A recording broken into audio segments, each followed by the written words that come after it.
वर्षों से मिली असफलताओं के कारण मेरा जीवन दिशाहीन हो गया है। जो भी लेता हूँ गलत ही हो जाता है। इससे आत्मविश्वास डगमगा सा गया, भय, दुख, अनिद्रा बढ़ गई है। देखो, जब तक हमारे पूर्व पाप नष्ट नहीं होंगे तो हम कोई भी सफलता का कार्य करेंगे तो हमें असफलता में गिरा देंगे। हम बहुत सकारात्मक सोच रखना चाहेंगे, हमें नेगेटिव सोच में पहुंचा देंगे। यह है पाप का परिणाम। और पाप को नष्ट किए बिना हम सुखी नहीं हो सकते। इसलिए पाप नष्ट करने के लिए और भी उपाय हैं, जैसे तीर्थ याटन है, गंगा स्नान है, और भी है। लेकिन सही सटीक पाप की जड़ का नाश कर दे नाम है। नाम संकीर्तनम यस्य सर्व पाप प्रणाशनम। आधा घंटा नाम कीर्तन करो जोर जोर से, और चलते फिरते नाम जप करो, देखो सब पॉजिटिव हो जाएगा। आधा घंटा कोई नाम कीर्तन करो, जो नाम प्रिय हो आपको, हरे कृष्ण श्री राम जय जय, जो भी राधा राधा राधा, खूब जोर जोर से भगवान नाम कीर्तन करो और चलते फिरते नाम जप करो। फिर देख लो आप उसका परिणाम, फिर आप खुद अनुभव करें। लेकिन लंबे समय तक 2-4 दिन किया और फिर पाप कर लिया, फिर 2-4 दिन किया पाप किया, वो बात नहीं है।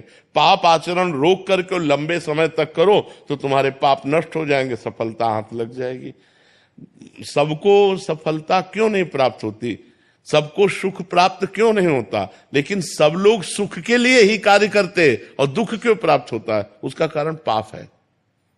हम पाप कर्म वर्तमान में भी करते हैं और जो भूत में पाप कर्म किए हैं वो परिणाम में आ रहे हैं। इसलिए हम असफल हो रहे हैं, दुखी हो रहे हैं, चिंतित हो रहे हैं। नाम जप करो, बहुत आनंद प्राप्त होगा, बहुत आनंद। हम कह रहे हैं लोक परलोक के सब सुख आपको प्राप्त हो जाएंगे। आप डट के नाम जप तो करो। जैसे लोग कहते हैं कि नाम जप करने से क्या खाना मिल जाएगा, तुम खाना की बात क्या करते हो? अगर भगवान का नाम जप करो तो लोक परलोक सब जगह सुख प्राप्त होता है।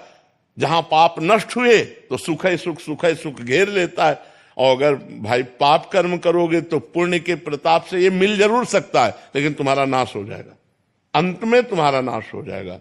अंत में तुम जीरो पे होगे, कुछ तुम्हारे पास नहीं होगा।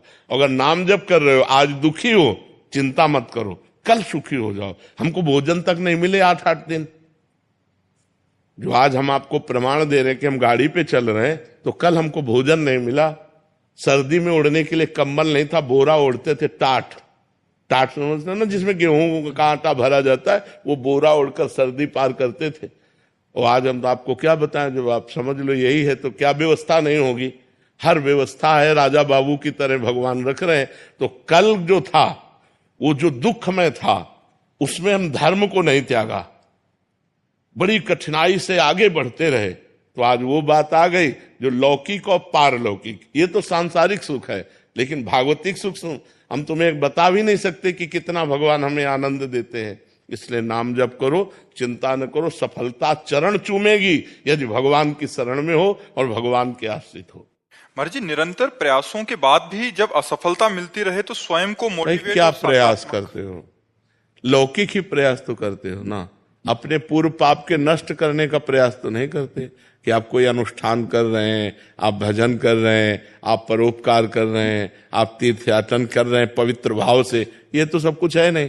तो पूर्व में जो पाप कर्म किया है, अब जो आप सफलता के लिए प्रयास करते हैं वो आपको असफल कर देता है, गिरा देता है। तो आपका प्रयास कोई आध्यात्मिक है क्या? तो फिर बिना आध्यात्मिक प्रयास के आप कैसे विजय प्राप्त कर सकते हैं? जो हमने पूर्व में पाप किए हैं, गलतियां की हैं, वो हमको दुख देंगे ना।